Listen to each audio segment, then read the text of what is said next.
সকলকে good morning. আর আজকের দিনটা খুব স্পেশাল। আজকে হলো সরস্বতী পুজো। তো সবাই ছোট থেকে বড় কিন্তু সকলে এই বাগদেবীর আরাধনায় মেতে ওঠে। তো আমাদের বাড়িতেও হবে সরস্বতী পুজো।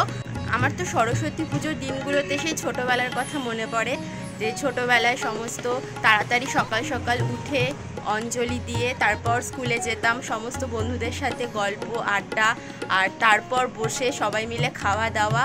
তো একটা পুরনো স্মৃতি ভেসে আসে। তো সরস্বতী পুজো যেমন ছোটদের জন্য অনেক আনন্দের, ঠিক বড়দের জন্য কিন্তু অতটাই আনন্দের। তো আমাদের বাড়িতেও হবে সরস্বতী পুজো। তো সেজন্য আজকে একটু মেসআপ রয়েছি, কারণ সমস্ত বাড়ির কাজ মানে একটু তো পরিষ্কার করতে হবে, মানে গ্যাস, তারপর আরও ঘর টুকটাক পরিষ্কার করে তারপর আমরা সবাই মানে আমি মা রেডি হব, পুজোর সমস্ত জোগাড় করব। তো তোমাদের সাথেও আজকে সরস্বতী পুজোর ব্লগটা শেয়ার করব। তাহলে চলো, আমি একদম এভাবে না থেকে একদম রেডি হয়ে আসছি। जाने ये कैसी रातें आई, उसके सपने मेरे आंखों को भा गई, बातें कुछ ऐसी वो कह के गई, मेरे धड़कनों में यूं समा गई। ख्वाब जो मेरे अब इनको बना दे दे, बाहों में तेरे दे जगह।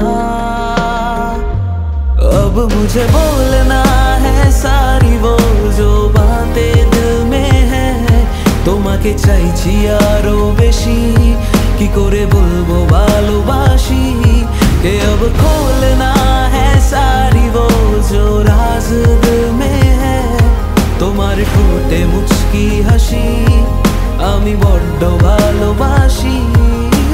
जो भी है ये सिलसिले ऐसे ही चल। আমি আর মা দুজনেই রেডি হয়ে গেছি। এখন আমরা দুজনে মিলে ঠাকুরের ভোগ তৈরি করব। পায়েস হবে, সেজন্য মা পায়েসের জোগাড় করেছে। আর তার সাথে যে যে রান্না হবে, এখানে বেগুন ভাজা, আলু ভাজা সব কিছুই কিন্তু মা করছে। রান্নার সমস্ত জোগাড় যদি করে নেওয়া হয় তাহলে কিন্তু রান্না খুব তাড়াতাড়ি হয়ে যায়। এখানে পায়েস হচ্ছে, তবে আমাদের একটু বেরোতে হবে, কারণ মা বলছিল আজকে ফুলকপি এবং আলু দিয়ে একটা তরকারি করবে। তো মা ফুলকপি পায়নি, তো বেরিয়ে আনবে বাজার থেকে। আর এখন এখানে সমস্ত বেগুনগুলো পরপর ভেজে নেওয়া হচ্ছে, তারপর আলু ভাজা হবে। সরস্বতী পুজোর এখানে ভোগ রান্না শুরু হয়ে গেছে আমাদের। এখন মা ভাজছে হলো বেগুন ভাজা আর আলু ভাজা আর হচ্ছে পায়েস। মাও এখানে সেজেছে, হলুদ পরেছে, আমিও হলুদ পরেছি। তো সরস্বতী পুজো একটু হলুদ রংটা পরতেই হয়, বাসন্তী কালার। বাসন্তী নয়, সাদা। সাদা, হ্যাঁ, আমার খুব ভালো লাগে। আর আমার এই সরস্বতী পুজোটা সেই ছোটবেলার কথা মনে পড়ে। মা, তোমার মনে পড়ে? হ্যাঁ, স্কুল যেতাম শাড়ি পরে, কি ভালো লাগতো। এমনকি সেই নার্সারি স্কুলের কথাও আমার মনে আছে, একবার উল্টে পড়ে গেছিলাম শাড়ি পরে। আর আমি তো শাড়ি পরে সামলাতে পারি না। তো সব বন্ধুরা মিলে গল্প আড্ডা, এই দিন মানে একটা অন্য রকম পুরো।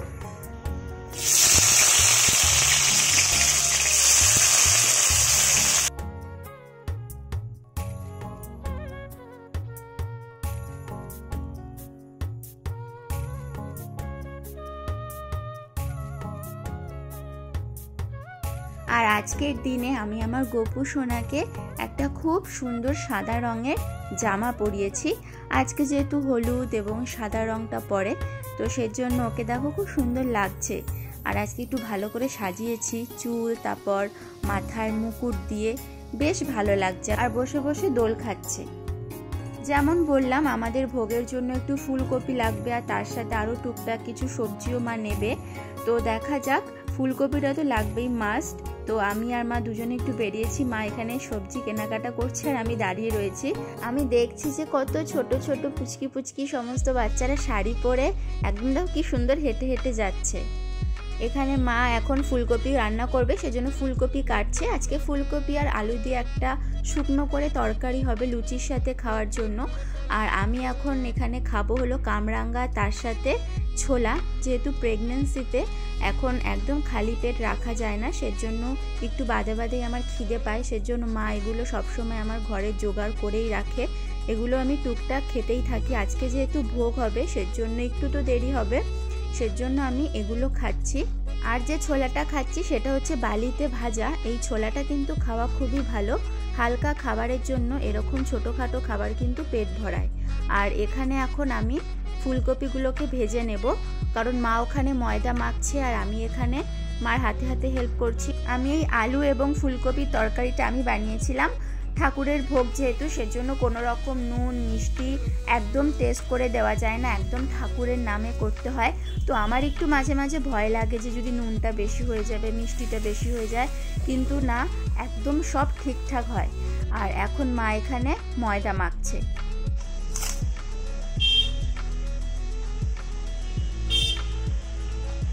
এখন এখানে আমাদের লুচি হবে, সেজন্য ময়দা মাখা হচ্ছে, মা মাখছে, আর ওদিকে গ্যাসেও রান্না হচ্ছে।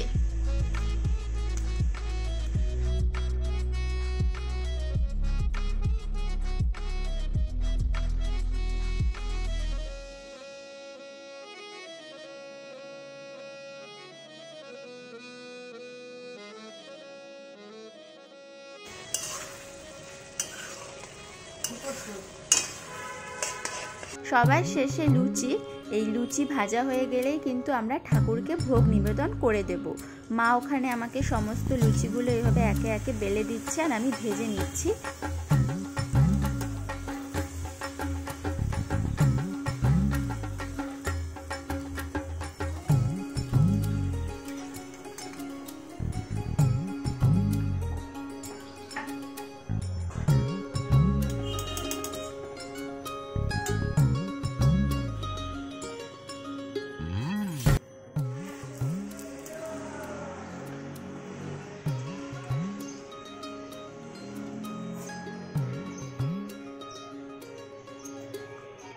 মা এখন সমস্ত ফলগুলো কেটে দেবে। এখানে ফলের মধ্যে রয়েছে কলা, বেদানা, কমলা লেবু, শাকালু, আপেল, আর তার সাথে যেটা দিতেই হয় সেটা হচ্ছে নারকলি কুল। আর এখানে আমি সমস্ত মালাগুলো গুছিয়ে নিচ্ছি, কারণ এখন আস্তে আস্তে মাকে খুব সুন্দর করে ফুল দিয়ে সাজাবো। তো অনেক মালা এনেছে ঋষি, খুব ভালো লাগছিল সেই সময়টা। আমরা সবাই ওপরে একসাথে পুজো দিতে এসেছি, আর এখানে মা একে একে সমস্ত ফলগুলো কেটে দিচ্ছে আর আমি এখানে পুজো দিচ্ছি ঠাকুরকে। আমার খুব ভালো লাগে পুজোর দিনগুলো, ঘরের মধ্যে একটা যেন অন্যরকম গন্ধ থাকে।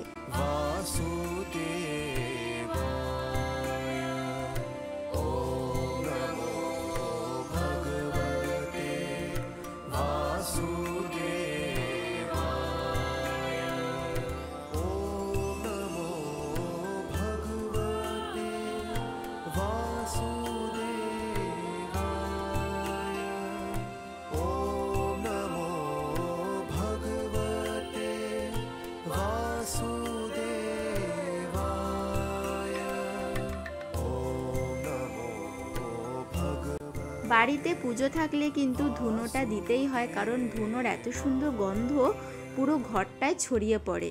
আর এই ধুনোটা আমরা দিই যখন তখন দেওয়া যায়, খুব সুন্দর।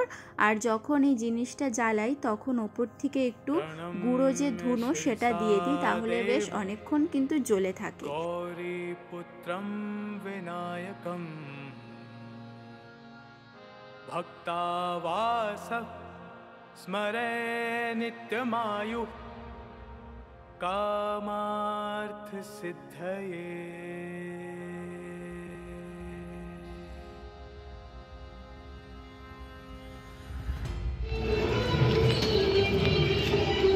আজকে আমি, বাবা, মা তিনজনে বেরিয়েছি আমাদের পাড়াতে কয়েকটা সরস্বতী ঠাকুর বিশাল বড় করে হয় সেটা দেখতে। চলো। আমি প্রত্যেক বছর সরস্বতী পুজোতে একটু বেরোই ঠাকুর দেখতে, সেজন্য মা আর আমি আর বাবা তিনজন মিলে বেরিয়েছি। মা বলছিল যে সামনের থেকে একটু ঠাকুর দেখিয়ে আনবে, তো সেজন্যই বেরোনো। আমাদের আশেপাশেও কিন্তু খুব ভালো ভালো ঠাকুর হয়, তো প্রত্যেক বছর আমরা আসি এখানে। তো আমার খুব ভালো লাগছে। আর এই প্যান্ডেলটা ছোট্টর মধ্যে এত সুন্দর করে সাজিয়েছে, অসাধারণ।